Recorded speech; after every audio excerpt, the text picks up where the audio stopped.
Scott just made the point. Seems to be a lot more secure, not just.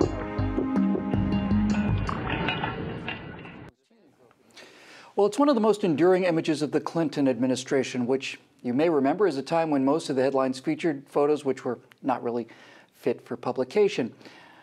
Because in the pre-dawn hours of Saturday, April 22nd, 2000, that's the day before Easter, federal agents entered a Miami home and took by force one Elian Gonzalez in order to return him to his father in the workers' paradise of Fidel Castro's Cuba.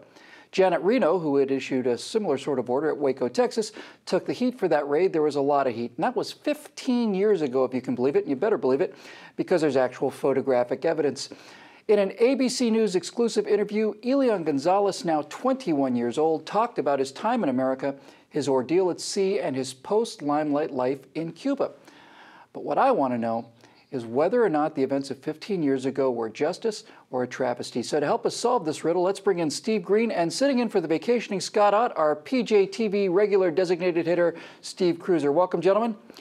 So here's the short form, guys.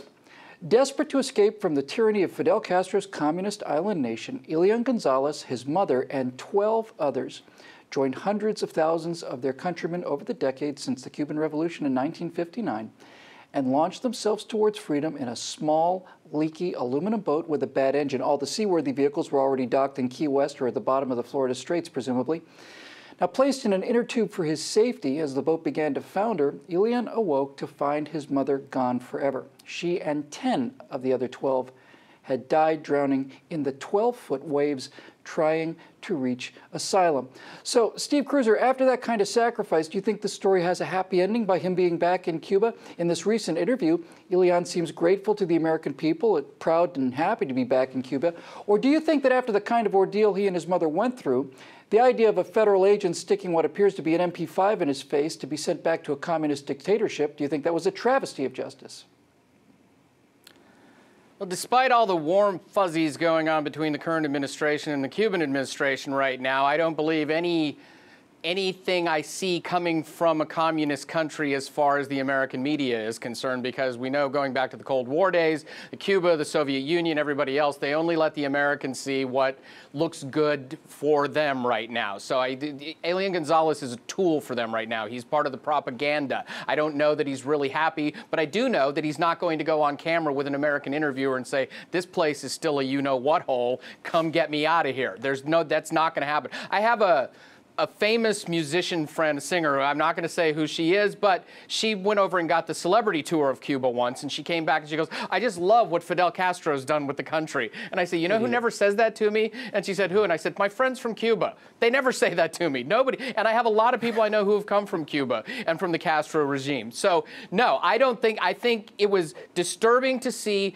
American federal agents going into a home to do something like that to facilitate the wishes of a communist dictator. I don't believe for a moment that Elian Gonzalez is happy, because given our experience for the last 50 or 60 years, there's no reason to believe that he would go out and say that. He can fake it well. He was probably coached and groomed and threatened and everything else to look pleasant on camera. But what he did say in that interview, and he's probably getting lectured for it right now, was that he would one day love to come back to the United States. Wink, wink, hint, hint, where are the guys with guns? Come get me now.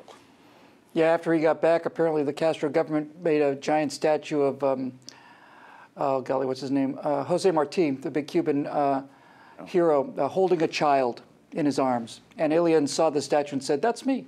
Sure it is. Absolutely it is. And all the rest of the kids who drowned out in the Straits of Florida.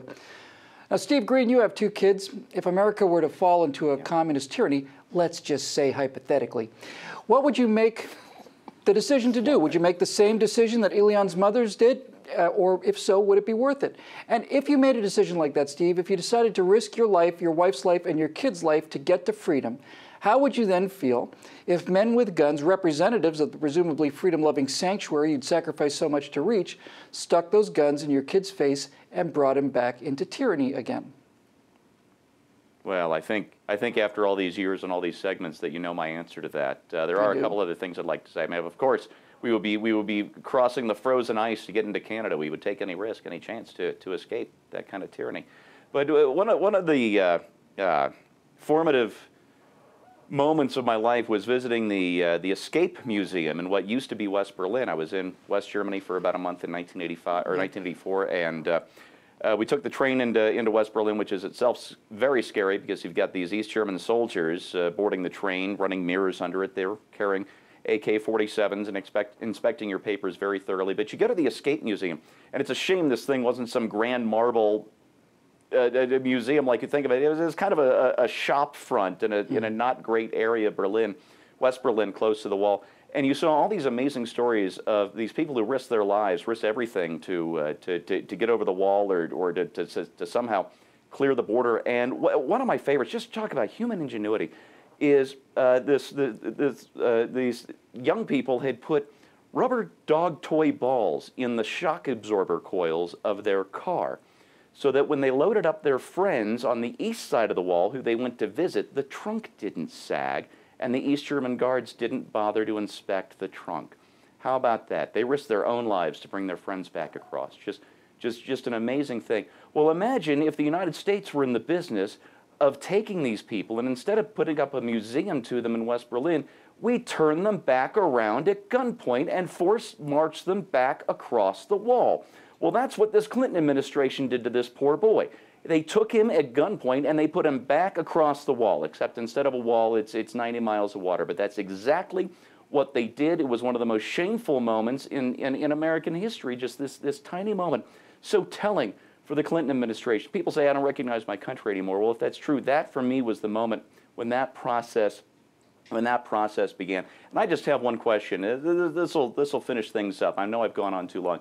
But for our friends on the left who defend this action of the Clinton administration, what if little Elian had grown up to be gay and were right now rotting in a Cuban prison for being gay? How about that? Imagine. No one ever drowned taking their family to the free health care in Cuba, leaving from the beaches of Fort Lauderdale. No one ever got shot going over the wall to get to the full unemployment in East Berlin either. That never, ever happened. So you want to make this a philosophical argument? We can do that. But no one's ever been killed trying to get into communism.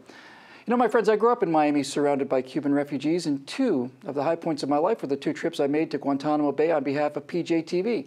Now, someday, Guantanamo Bay is going to become a $1 trillion tourist resort. It's that spectacular. Someday, the people on that island of Cuba will not be kept away from things like McDonald's and Kentucky Fried Chicken by a heavily patrolled barbed wire perimeter.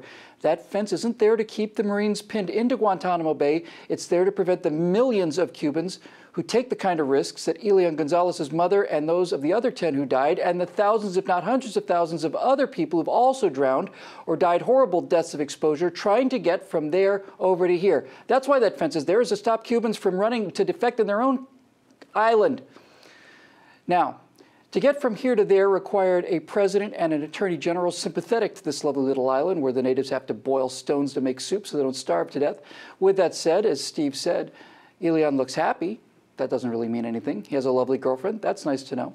But the most telling verdict comes right at the very end of this ABC article, when they say casually and in passing that the ABC producers had to show Elian how to take a selfie, which he says he will use for his Facebook cover page once Fidel and the communist state allocate him enough internet use to allow him to get online. You just think about that for a minute, or an hour, or a day or two.